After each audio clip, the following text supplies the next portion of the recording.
इस वीडियो में एक क्वेश्चन देखेंगे। मैं क्वेश्चन रीड करता हूँ। A battery is charge by single phase half wave diode rectifier. एक बैटरी किससे चार्ज होती है? Single phase half wave diode rectifier. देखो जिसका सर्किट ये है जो मैं आपको अभी समझा दूंगा। अब देखो ये बोल रहा है the supply voltage 200 RMS 50 hertz and battery EMF is constant eight 100 volt. The supply voltage is, अब इस बैटरी को जो चार्ज करने के लिए जो सप्लाई वोल्टेज दिया जा रहा है वो दिया जा रहा है 200 वोल्ट। अब 200 जो सप्लाई वोल्टेज की वैल्यू दी है ना वो अपन को RMS वैल्यू दी है, ठीक है। अब देखो, और जो बैटरी की जो EMF है ना वो कितनी है? 100 volt. If the diode has voltage drop of 2 volt during it conduction. देखो बहुत ही इंपॉर्टेंट लाइन लिखी गई है ये वाली लाइन, कि डायोड में जो वोल्टेज ड्रॉप हो रहा है ना वो हो रहा है 2 वोल्ट। और ये 2 वोल्ट का वोल्टेज ड्रॉप डायोड में कब हो रहा है? जब वो कंडक्टिंग स्टेट में है, ठीक है ना, कंडक्शन स्टेट में, कंडक्टिंग स्टेट में, ठीक है। अब देखो ये बोल रहा है the PIV rating of the diode should be, peak inverse rating बोलते हैं इसको, जो पीक इन्वर्स रेटिंग होगी ना डायोड की वो कितनी होगी। देखो बहुत ही अच्छा क्वेश्चन है इसलिए मैंने इस पर वीडियो बनाया है। देखो मैंने ये single phase half wave diode rectifier का सर्किट बनाया है जो एक बैटरी को चार्ज कर रहा है। इसमें एक रेजिस्टेंस भी लगा होता है, हालांकि अपने न्यूमेरिकल में इसका कोई रोल नहीं है क्योंकि ये करंट को लिमिट करने के लिए काम में आता है। यह सोर्स वोल्टेज दे रखा है, ठीक है, जिसकी वेव जो VM sine omega T sinusoidal voltage source है, और ये अपना डायोड है जिसके अक्रॉस वोल्टेज कितना है? VD। देखो आपको पता है single phase half wave diode है तो डायोड कब कंडक्ट करता है? जब वो फॉरवर्ड बायस हो। और नॉन कंडक्टिंग स्टेट में कब पहुंचता है? जब वो रिवर्स बायस हो। तो कंडक्टिंग स्टेट में तो ये शॉर्ट हो जाएगा सिंपल, और नॉन कंडक्टिंग स्टेट में ये ओपन हो जाएगा, ठीक है। तो नॉन कंडक्टिंग स्टेट में इसके अक्रॉस एक वोल्टेज आता है, वो बात अब अपन बाद में करेंगे, ठीक है। अब देखो सबसे पहले देखो अपने को सप्लाई वोल्टेज, ये वाला जो सप्लाई वोल्टेज है ये दे रखा है, लेकिन उसकी दे रखी है अपन को RMS वैल्यू। इसकी RMS वैल्यू कितनी है? 200 वोल्ट। देखो अपन को मैक्सिमम वैल्यू चाहिए होगी इस क्वेश्चन में, ठीक है। तो मैं पहले ही उसको निकाल के रख ले रहा हूँ यहाँ पे, तो और मैं आपको वो रिलेशन भी बता दे रहा हूँ कि जो RMS वैल्यू होती है ना वो होती है मैक्सिमम वैल्यू अपॉन √2। तो अपने पास RMS वैल्यू अगर 200 वोल्ट दे रखी है तो मैक्सिमम वैल्यू कितनी आ जाएगी? इस √2 को उधर ले जाके, तो मैक्सिमम वैल्यू ऑफ वोल्टेज कितनी आ जाएगी? 200 इंटू √2। वो मैंने लिख के रख ली। बैटरी के अक्रॉस वोल्टेज कांस्टेंट है और वो दे रखा है कितना? 100 वोल्ट। इसमें कोई दिक्कत नहीं है। और ये जो है voltage across diode during it conduction state, देखो ये जो वोल्टेज दे रखा है ना ये कंडक्शन स्टेट के टाइम में दे रखा है, वो कितना दे रखा है? 2 वोल्ट, ठीक है। तो अब अपन को पीक इन्वर्स वोल्टेज जो है वो कैलकुलेट करके दिखाना है। देखो मैं आपको पीक इन्वर्स वोल्टेज पहले समझा देता हूँ कि होता क्या है, उसके बाद मैं आपको डेफिनेशन भी रीड करके बताऊंगा और उसका फॉर्मूला बताऊंगा, और अपने क्वेश्चन में पीक इन्वर्स वोल्टेज कैसे निकलेगा और उसको अपन को याद भी रखना है क्योंकि ये एक तरीके से डायरेक्ट फार्मूला है। देखो मैंने सोर्स वोल्टेज लगाया और डायोड लगाया, और अभी मैंने अपनी ये जो बैटरी है उसको हटा दी, ठीक है। मैंने सिर्फ सिंपल सा रजिस्टिव लोड लगा दिया।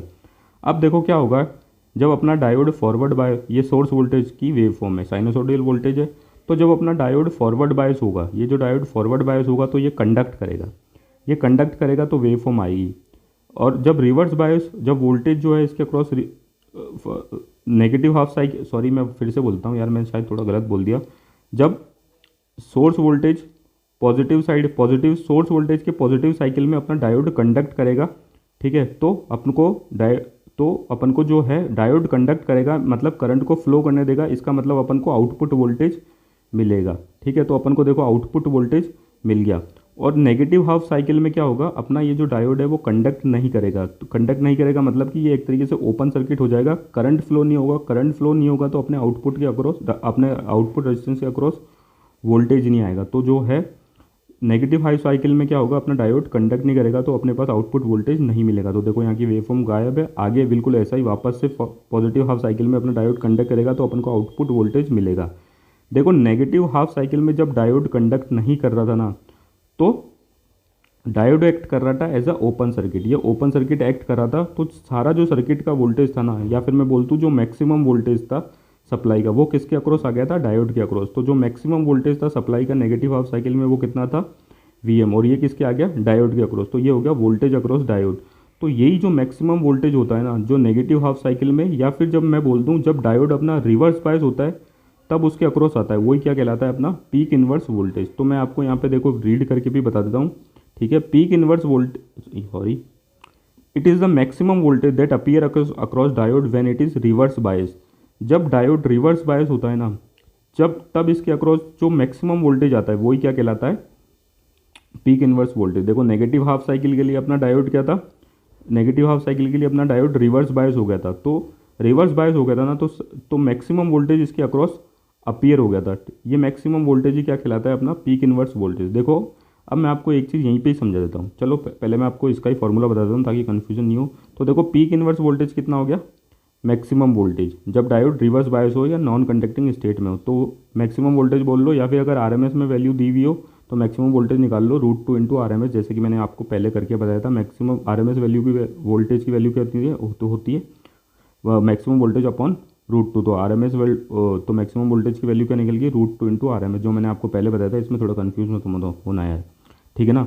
अब देखो यहाँ पे peak inverse voltage in case of half wave rectifier in battery charging. देखो ये फॉर्मूला जो है ना, VM plus maximum voltage across diode, maximum voltage of the circuit plus battery voltage, ये फॉर्मूला आपको याद करके ही रखना है और ये डायरेक्ट अप्लाई करना है। मुझे तो आपको एक बार समझाना था, तो मैंने इसलिए आपको ये समझा भी दूंगा अभी इसलिए, लेकिन आपको क्या करना है, ये फॉर्मूला डायरेक्ट याद करके रखना है। जो पीक इनवर्स वोल्टेज होता है ना डायोड के अक्रॉस, जब वो बैटरी को चार्ज करके रखता है, तो होता है maximum voltage plus voltage of battery. देखो मैंने आपको बताया था, जब डायोड रिवर्स बायस होता है ना, तो इसके अक्रॉस जो मैक्सिमम वोल्टेज आता है वो क्या कहलाता है, पीक इनवर्स वोल्टेज। तो जब सिर्फ ये लग रखा था सोर्स और ये रेजिस्टेंस था, तो डायोड के अक्रॉस मैक्सिमम वोल्टेज जो मैक्सिमम वोल्टेज आना है वो सोर्स वोल्टेज का मैक्सिमम वोल्टेज आना है। लेकिन अभी अपने पास बैटरी भी लगनी है, तो इसका वोल्टेज भी तो जब इसके अक्रॉस आ जाएगा, तो जो टोटल वोल्टेज आएगा जब ये डायोड नॉन कंडक्टिंग स्टेट में होगा या रिवर्स बायस होगा, तो कितना होगा, ये मैक्सिमम वोल्टेज प्लस ये बैटरी का वोल्टेज। तो इस तरीके से जो पीक इनवर्स वोल्टेज होता है ना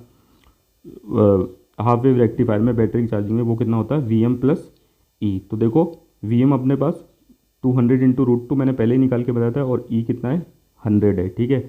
तो ये देखो 200 इंटू 1.414 प्लस 100, ये कैलकुलेट करेंगे तो 382.8।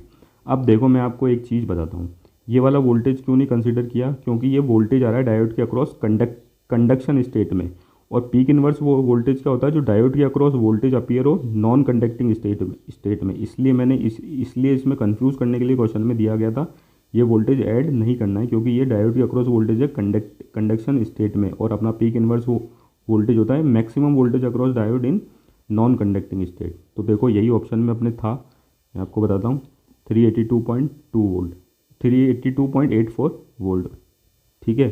Thank you.